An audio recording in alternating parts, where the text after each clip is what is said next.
miziway miziway and desjarlait. Makwa nindu dame, miskwa coming saganing nindu jaba. My name's miziway miziway, desjarlait, and from Red Lake. Currently live in Minneapolis, and I'm Bear Clan. This is actually, I think, probably my 5th year being down here, and I come down here every year, and they ask me to bring my my drum down, and so usually usually I bring a couple singers and the drum down, and we come down here and we sing throughout the camp. I just sing on a number of different drum groups in Minneapolis. So I'm kind of I think in the previous years I brought down a drum group, Polka Hey, and some of those guys was the drum group I was singing with for a while. And then me and my dad brought our family drum down a little with Bearheart. And then this year I brought down Redbone, which is the current drum group I'm singing with now. And the lead singer is Kale Pipeboy, who's down here with me. And so he's the lead singer, and I'm one of the guys that kind of help him out. And me and him and a couple of other of our buddies started this drum group currently during the winter time. Yeah. Well, I've been singing pretty much my whole life. I grew up in a powwow family, which means that my father and my mother and my brothers and my sisters and myself, our summers were kind of dedicated to powwows. So it's kind of every weekend we're somewhere else, at powwow singing and dancing. I danced for a while, kind of in my younger years, and but I always sang, around the house and in my backyard and stuff like that all the time. And it wasn't until I was probably about 8, maybe, I was finally able to, someone actually let me sing on one of their drum groups named Mark Erickson. And from that moment on, I've been singing on the drum all the way up till now. And what keeps me going doing that is, I don't know, it's just something I love to do. And, it's taught me a lot, and it continues to teach me a lot. And I don't know, I think that's just what it is. It's just something I love to do, so that's what just keeps me at the drum. Actually, it was probably, those started actually kind of a while ago, so it would actually be before my generation of English.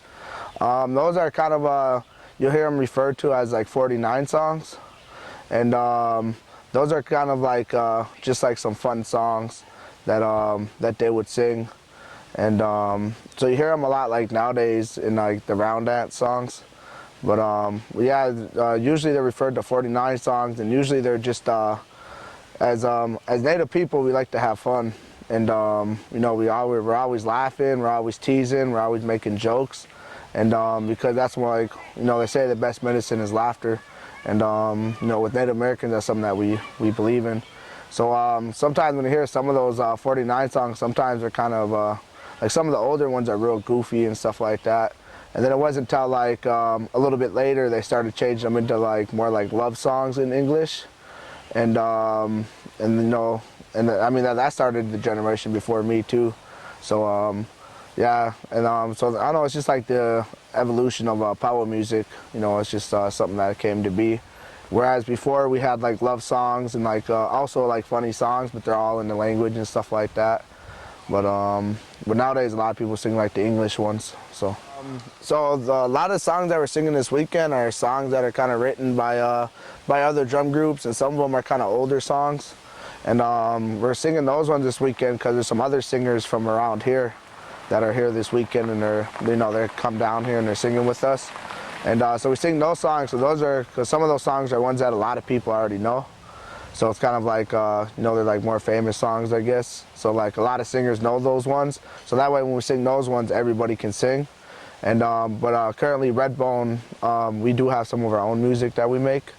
We have a couple of songwriters, and I'm one of them, and I know Kea is one of them. And we write some of our own songs, and usually we'll sing those ones when we're probably out at powwows and stuff like that. You hear us sing our own songs. But for this weekend, we're probably gonna be singing a lot of older songs and other people's songs. So my language started a couple years ago. I was a student at MCTC, Minneapolis Community Technical College, and they offered 2 years of Ojibwe there. So I took both of those classes. And well, not 2 years, but they offered up to Ojibwe too. And Rick Greshik was actually the teacher for that, and he's the one running the camp. So that's how I know him. Well, that's not how I know him, but that's one way I know him. I know Rick and Randy and them for a long time. But so that's kind of like when my language started, was taking those classes and stuff like that, and kind of understanding the language and how everything, like how to fit everything together. And from that is where I learned how to, you know, put sentences together. So I'm not fluent. I don't do it off the top of my head. And yes, I do use a lot of dictionaries. So I have a few different dictionaries I use, and I also have a few different books that I use that help me out with piecing the words together to make sentences and to create sentences in Ojibwe. So, and then that's what I usually use to make my songs, if I make Ojibwe word songs. My father and my mother, they're not Ojibwe speakers, but that's one thing they really wanted to fight for, is trying to use the language as much as they can. So me and all my brothers and sisters, we all have Ojibwe names. So like I said, mine's is miziway Magizi, which means everywhere eagles. And you know, I have my brother Miskwa Mukwa, which is red bear. And then I have my two sisters, and Mgwen Gijikikwe, which means feather sky woman, and Makina Nungikwe, which means turtle star woman. They all happen to start with M's. That was kind of a coincidence, so that wasn't on purpose. All my family used to call us the M&M kids. But so I know that they're really strong with trying to fit the language as much as they can into our lives. And you know, with powwows and stuff like that, is you know, there's a lot of things we learn from powwows and from the drum and from dancing, and a lot of values and stuff like that and teachings that go into that. As Native people, everything that we do kind of have our values and our teachings into it and stories into it. So no matter if I'm a singer or if I'm a dancer, there's all these stories that revolve around there and all these protocols and all these things we have to follow to be that. And those are kind of what teaches our values. And it's the same that goes with like people who are like craftsmen. They all have their stories and their teachings that they're supposed to have and they're learning as they're doing their crafts. Same with like flute players. There's teachings and stuff that go into that flute and stories. So kind of our values and our teachings in everything that we do. So no matter what you're doing or what you're meant to do, you're going to be learning those values and stuff. And so going to powwows and stuff is where I kind of got a lot of my values and my teachings from, and being on the drum. And like I said, that's probably one reason, that's probably like one of the reasons why I stay singing and drumming, so I can still learn those values and those teachings. I know I grew up in a urban Indian environment, you know, growing up in like Minneapolis and, you know, in Minneapolis and St. Paul.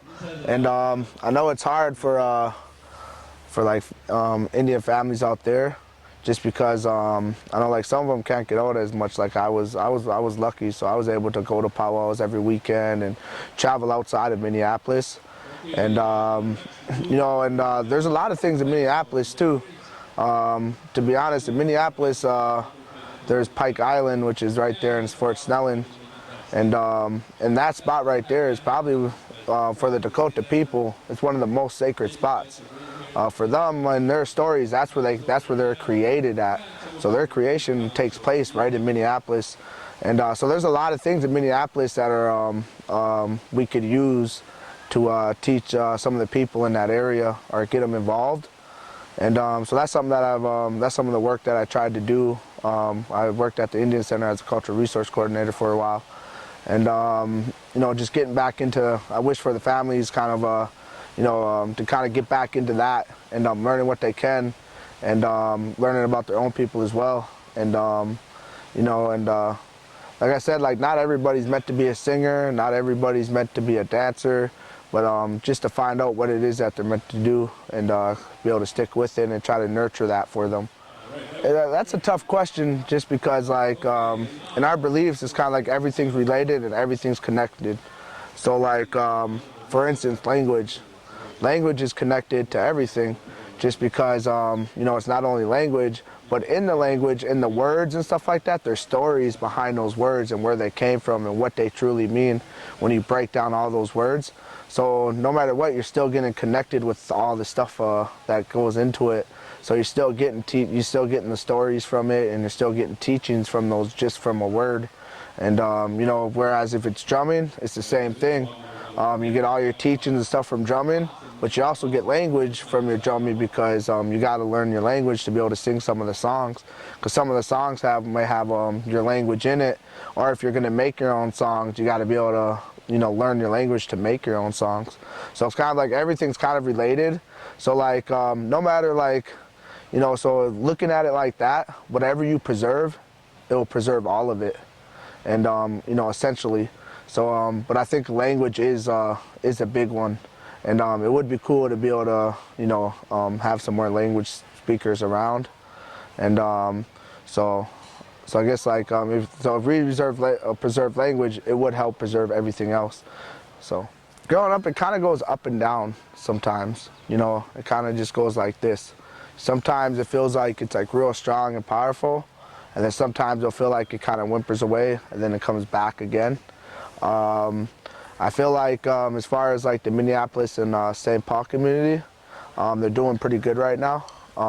They could be doing more, but it feels like there is a lot of people that show that interest and kind of where they're from and and some of their teachings and stuff like that. Because in Minneapolis right now, it's kind of almost like Minneapolis. We're kind of like our. It's almost like it's their own community, and they're kind of almost have their own way of doing things. Just because in Minneapolis we have such a mixture of tribes. So you got Dakota, Lakota, Ojibwe, Ho-Chunk. There's other tribes in there too. You'll hear one man, his name's Jerry Dearly, and he'll say, we're not one nation of tribes here. We have 500 nations here, meaning there's 500 Indian tribes, Indian nations. And so like there's a lot of like mixing around. So I don't know, so I feel like they're doing pretty good, and there is a lot of people showing interest and getting involved with some of the programs, and a lot of the programs are doing a good job right now too. I've seen like a lot of programs kind of have their cultural resource coordinators and their cultural specialists and stuff like that now, and they're doing a lot of cultural based events now. So they're doing a good job right now, and that's really good to see, to have that. To have cultural activities going on through different programs, almost every day of the week. I'd like future generations to come to be able to learn our language, and to be able to learn where they came from, and kind of what it takes to be Ojibwe or Anishinaabe or whatever tribe they're from. And I'd like them to be able to know their teachings and their values and everything that comes with being an Indian person.